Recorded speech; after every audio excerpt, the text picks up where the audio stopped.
This is Joe Pugh for IFLTV. Delighted to be joined over Zoom by Mr. Gareth A Davies. Gareth, can you reveal where you are in the world right now? I am in the United States. I'm in South Carolina, soon to go to North Carolina. I'm in Myrtle Beach, never been here before in all my trips to the US. Seaside resort, rather like Southend it is, with a Ferris wheel. Um, I won't go into the salubrious bits of it, but it's kind of very similar to Southend with its little strip, boardwalk, um, Las Vegas style amusement, um, hot rod cars and spinning tires.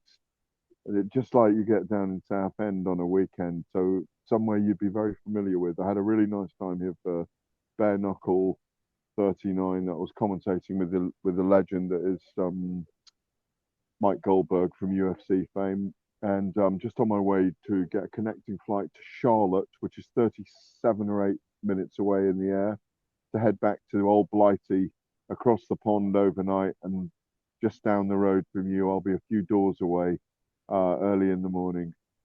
Just a few. Yeah, look, I'm not going to take up too much of your time as you are currently in the airport, but Gareth, busy weekend for boxing. We'll start off with Joe Joyce's unanimous points decision defeat to Filip Hrgovic. Yeah, what did you make of the fight in general? It's a really entertaining fight. I watched it on DAZN on my laptop here in a beachside bar. I want to say that with a margarita.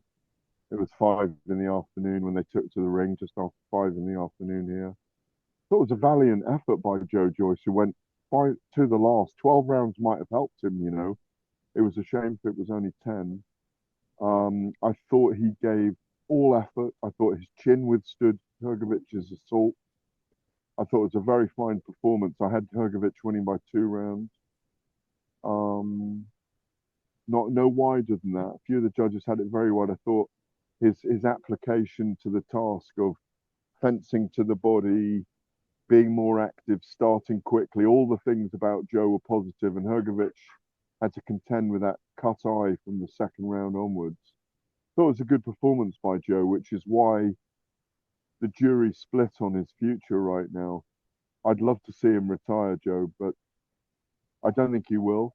But I fear that he's now going to be put in the pathway of all the young studs emerging, like Moses Talma and Fabio Wardley and some of the younger fighters coming through, maybe even a David Adeleye and a Johnny Fisher, those kind of guys, because Joe's got a name. Everybody knows who he is, Olympic silver medalist. Um, but he wasn't good enough to beat Hrgovic on the night. Yeah, look, you mentioned the scorecards there. What did you make of the 98-92? Frank Warren was quite animated that he thought that was very wide. Well, that's giving, I think that's 8 rounds to two, isn't it, Yeah. to Hrgovic. You could swing it that way.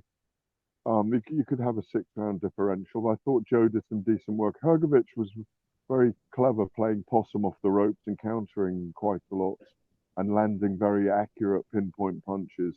But I think he was trying to stay away from headbutt.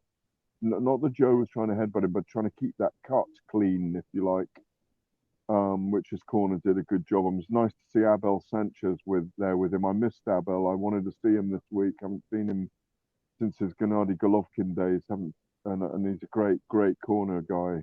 He gave him great advice there. I think Steve Brown in Joe's corner now, isn't Steve it? Or Bolton. Steve, sorry, Steve Dalton, sorry, not Steve Brown. I thought he did a really good job, by the way. I think he kept Joe on the pace, composed, was saying you need to, keep it going, combinations, all those kind of things, all the right things, because it was a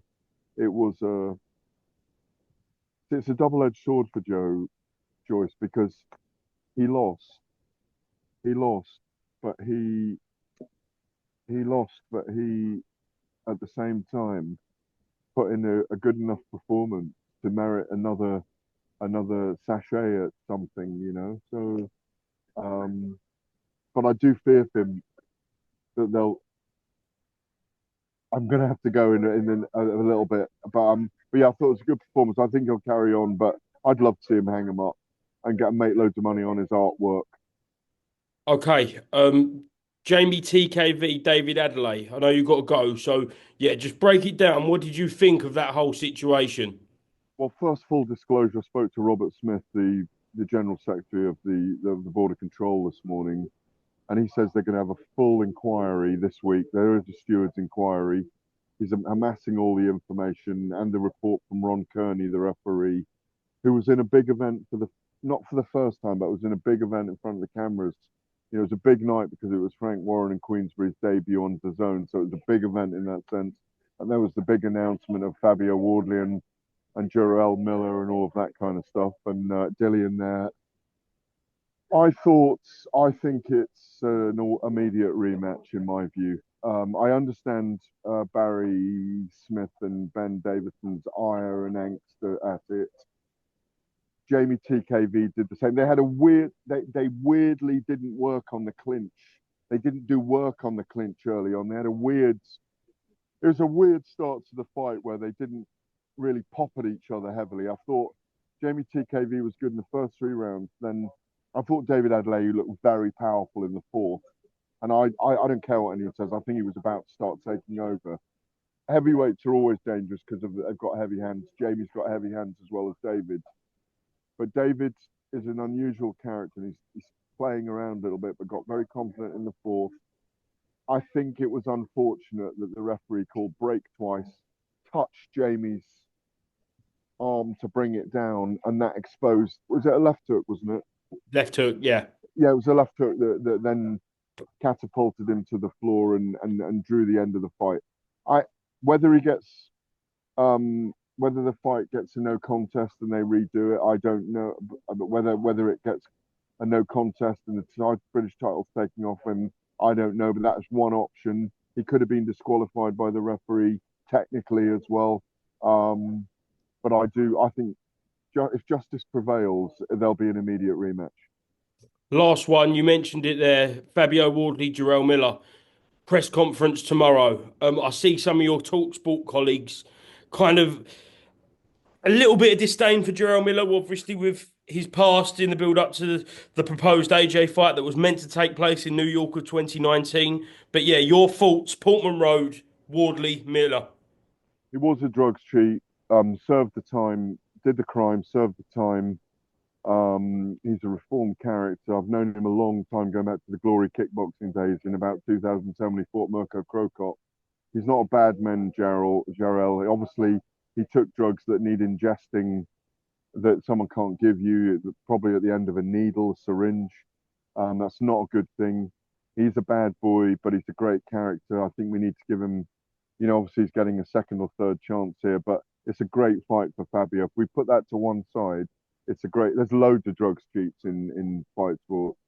And my colleagues, know that there's lots of them. Obviously, I won't go into it now. I haven't got time because they are actually boarding, but we can do that another time. And it's a very interesting topic and a very important topic. But it's a really good opponent for Fabio to place himself in terms of the benchmark of what Daniel Dubois did with Jarrell Miller, how he handles Miller's games, if you like, in the build-up. Miller looked good to me against Andy Ruiz in Los Angeles at the Riyadh season event last year. I thought he won the fight. He's a big, sofa-sized 22 stone, a bit of lump for Fabio to get his big hocks into. I think it'll be a real good fight. Outdoors, Portman Road, 35,000. Going to be banging there down in Suffolk. Not before time. Really big opportunity for Fabio, Big Fab, to be talked about as one of the top, really the veritable top 10 heavyweights in the world, Joe.